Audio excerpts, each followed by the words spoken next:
back to And Then What, the podcast that explores plastic pollution and the solutions we can adopt to tackle this problem. With the greater question, and then what? What happens to plastic after you finish using it? Where does it go? And why should we care? I'm Cathy Earle, your host, and I'm excited to dive into our second episode of And Then What, highlighting Plastic-Free January. I'll be discussing what it is, why you may want to participate, and some simple steps to help you reduce your plastic use this month. So, let's get started. You may have heard of Plastic-Free July, a monthly challenge held every July that aims to raise an awareness of the amount of plastics we use in our day-to-day lives. Since its inception in 2011, it has now grown into a global movement, inspiring millions of people to reduce their use of single-use plastics. Another similar movement, although a lot smaller, that is gaining traction is Plastic-Free January. Plastic-Free January is an extension to Plastic-Free July's message, encouraging people to start the new year with meaningful change, focusing on a plastic-free lifestyle as part of their New Year's resolutions. I love the energy that comes with Plastic-Free January. A new year represents new beginnings, the perfect time to pause and reflect on habits we want to change. Reducing plastic waste is one change that benefits not only ourselves, but also our planet. So how does Plastic-Free January work? The good news, there's no hard and fast rules. It's all about raising awareness and making conscious choices to reduce plastic waste. Here are the basic principles of the challenge. Number 1, if a product is wrapped in plastic, don't buy it. And number 2, if you're offered a free product made of or wrapped in plastic, simply say, no thank you. The goal is to become more aware of how deeply plastic has become part of our lives. By opting out of plastic, even for a short time, you'll start to see how often plastic shows up and where you can make small, impactful changes.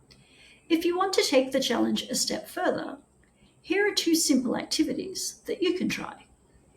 Number 1, try tracking your plastic.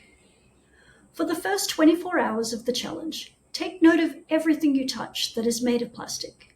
You'll quickly see how widely plastic is used and reflect on where it's necessary versus where you can cut back. Number 2, go on a plastic scavenger hunt. Step outside and look for garbage. It's likely you won't have to go very far. And that's pretty unfortunate. But treat each plastic item that you find as a message and ask yourself, what is it? How did it get here? What can I do about it? These 2 exercises are powerful ways to understand the problem and start identifying solutions. Now let's talk about why challenges like Plastic-Free January or Plastic-Free July matter. Despite decades of recycling programs, it's estimated that only 9% of plastic produced annually is recycled globally. That's a shockingly low number, and it's most certainly not sustainable.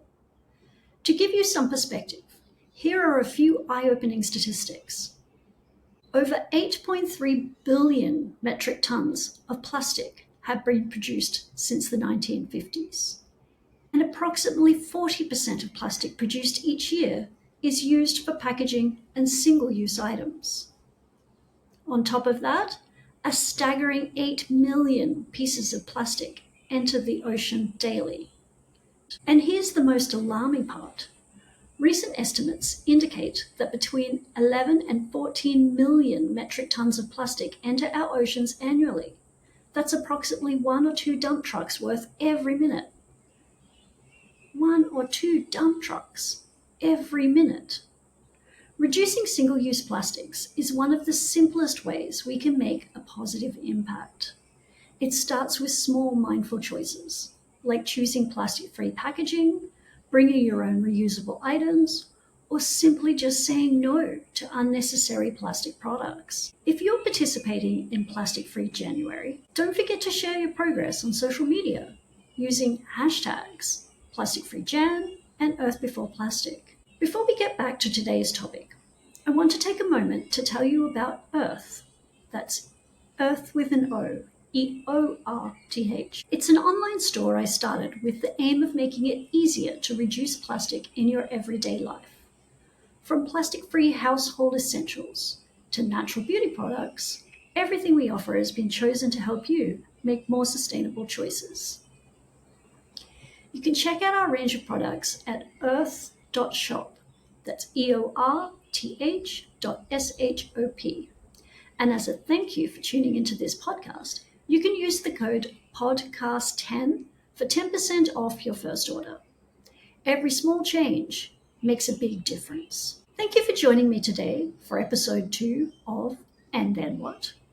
I hope you're inspired to give Plastic Free January a try and start this year with a positive change.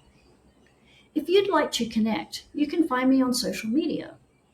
BlueSky Social at earth.au, Facebook and Instagram at EarthShop, and stay tuned for future episodes where we'll be featuring guest speakers to share their insights on plastic pollution, sustainability, and practical solutions that you can adopt. Until next time, I'm Cathy Earle, reminding you to keep asking, and then what?